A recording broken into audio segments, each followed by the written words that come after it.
Usap-usapan na isa na namang sikat na aktor ang mag-over the bakod galing ibang TV network very soon.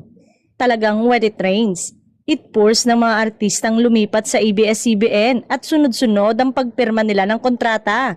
Sa kabila ng kawalan ng prangkisa ay marami ang nagtitiwala. May isa pa umanong aktor na aabangan sa mga susunod na araw na magiging kapamilya.